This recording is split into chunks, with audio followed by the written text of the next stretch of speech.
Kumi Morrow is a loyal company man, a loving father who's lost everyone he held dear, and a lethal killer intent on taking down the trillionaire that has wronged him. One season into Alien Earth, he is a truly great character in the making. But is he a villain, a hero, or just a perfect Wayland-Yutani product? Let's get into it. From the very first scene, Morrow is our lead character. We want him to survive even though we see him shut the door on his crewmate, leaving her at the mercy of the alien. We like how he goes back to his comms work afterwards and coldly types "crew dead" as she is getting savaged by the xenomorph. Then he makes it to the impact room just in time, and we're relieved. Perhaps the coolest moment in the show so far. The xenomorph just misses him. He ignores the alien drool on his face, puts on his oxygen mask, and stays on mission. He also gets the best one-liners, including, "I'm not your brother." He gets the coolest weapons, whether built into him or the one he carries. He looks great smoking a cigar and gets to be charismatic, making the occasional joke, like when he sings after Arush tells Morrow his surname, and he is the most complex of all the characters. We cannot easily decipher him or categorize him. He has an iconic introduction into this iconic franchise, but where did he come from? What made Morrow? Originally from Ghana, he was taken in by Miss Utani, he says, as a feral boy with a palsy left arm. But this is not the Utani we see him speaking with in the series. It's her grandmother. Grandmother Utani turned Morrow into a company knight. Since 2055, Morrow has spent 65 years in space, mostly in cryo sleep, on the USCSS Maginot. He's a company man with extraordinary loyalty to his employer and savior. As Babu Sise, who plays Morrow, put it, imagine being abandoned by society and then this person takes you in and suddenly you're living a completely different existence. You want to be useful. You want to be valuable. So he agrees to leave his daughter behind and embark on an ambitious 6.5-decade mission to collect exotic alien specimens from across the galaxy. Morrow the Cyborg. One of the most fascinating aspects of Morrow is that he is the first true cyborg character in the Alien franchise. In 45+ years of Alien lore, we've seen terrifying androids like Ash, benevolent synthetics like Bishop, and even human-alien hybrids like Ripley's clone in Alien, Resurrection. But we've never seen a human being with cybernetic enhancements integrated into his body and mind like this. Morrow opens up a whole new category of being in the franchise. Upgraded many decades ago, he is the first generation of cybernetic human augmentation. He is like an iPhone 1 in a world of iPhone 20s. By 2120 standards, he's bulky, a bit antiquated, perhaps not as sleek or advanced as newer models. But by our standards, he's pretty impressive. Wayland Utani gifted Morrow some spectacular abilities, turning him into a walking Swiss Army knife. He has 4 arm upgrades we've seen so far: arc welder, retractable blade, neural jack, and hydraulic strength.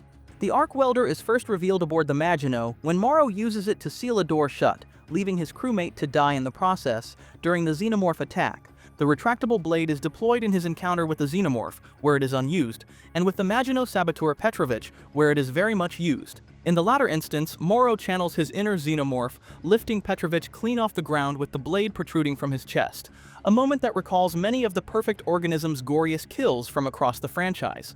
Morrow's immense left arm strength is showcased in the second episode when he stuns the xenomorph, uses his gun's cocoon function to wrap it up, and then drags the massive monster away without breaking a sweat.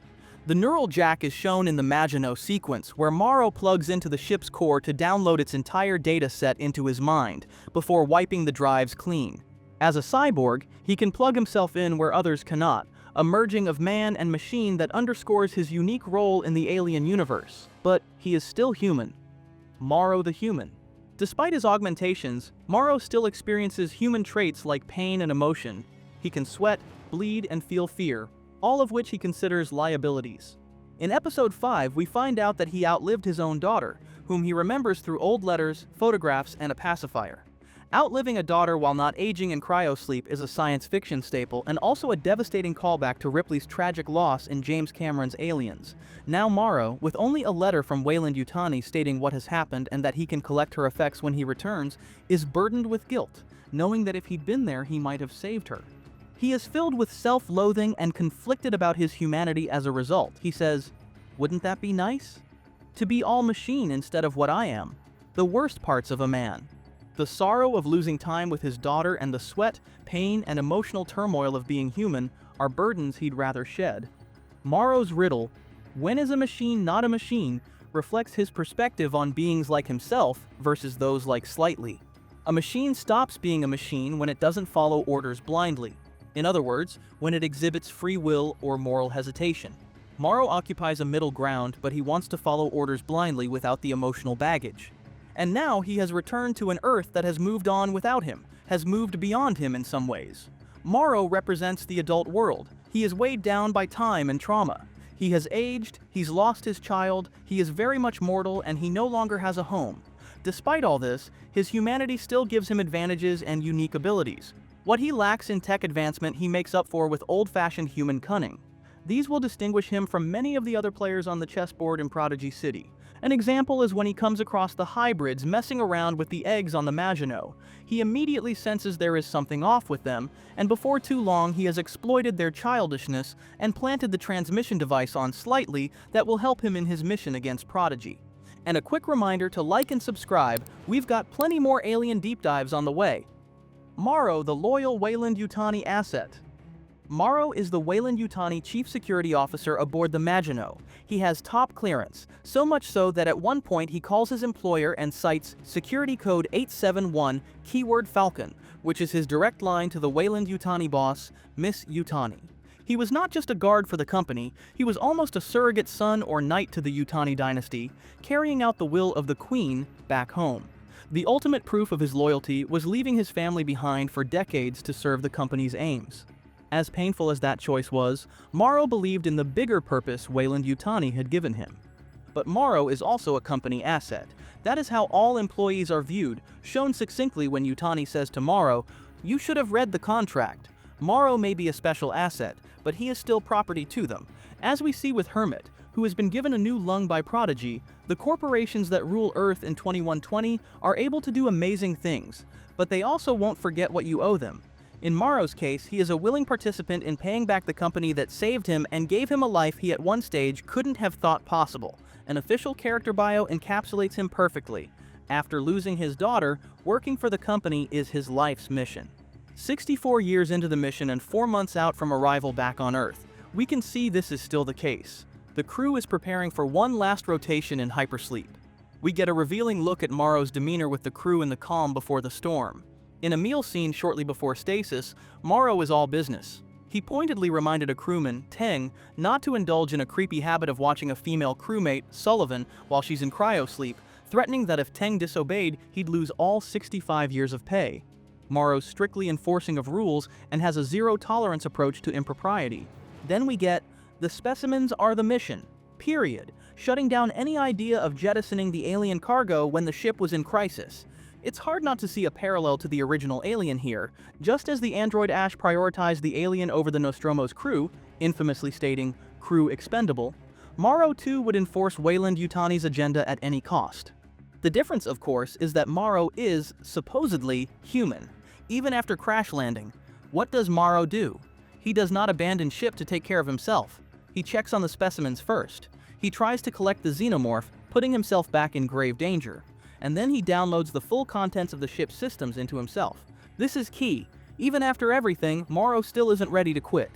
Yutani Jr. gave him an out, come home, yet Morrow's reply is essentially, no.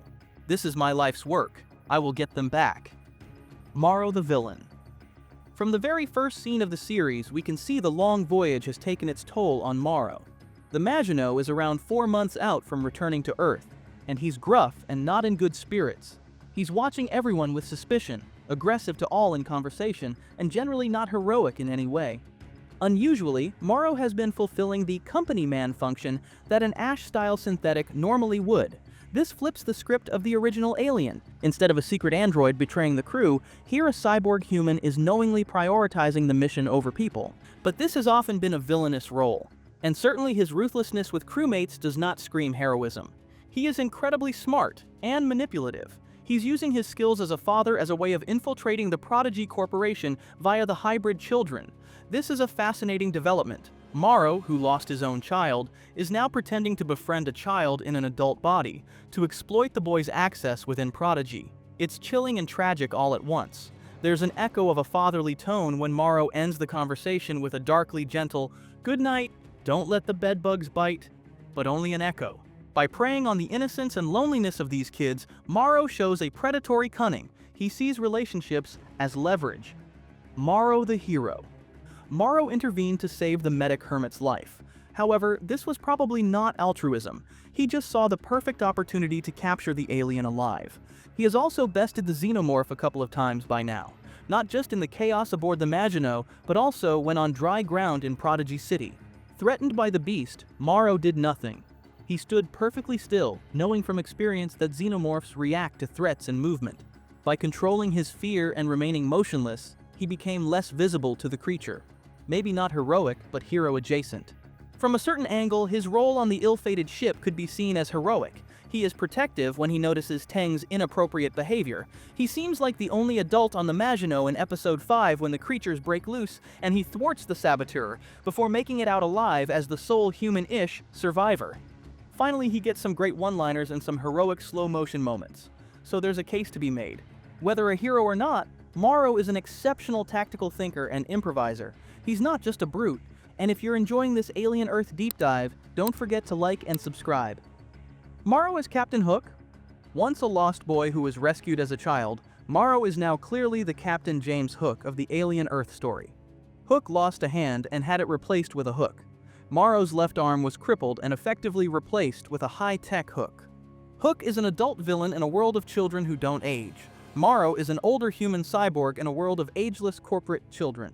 Captain Hook loves a cigar and would stab you without even removing it from his mouth. So Morrow's cigar-chomping swagger and lethal prowess with the blade make this another clear parallel. It makes us wonder how far the parallels will go. If Hook was consumed by the very monster he chained himself to, the crocodile, could Morrow suffer a similar fate, betrayed by the company? Morrow's future. We have established that Morrow is a first in the Alien franchise, fulfilling the company man function that an Ash-style synthetic normally would. Could we be on course to see why Wayland-Yutani never did this again? Morrow wants to complete his mission and he wants Boy Kavalier defeated. He also has a desire to transcend his human limitations. Morrow is now set up with clear motivations and clear emotional scars. This sets the stage for a confrontation between him and characters like Wendy, who stand on the opposite side of the moral spectrum. The hybrids fight to assert their humanity and protect each other, whereas Morrow fights to serve the company and is willing to sacrifice others. Morrow's tether to emotions might ultimately be his undoing or his salvation.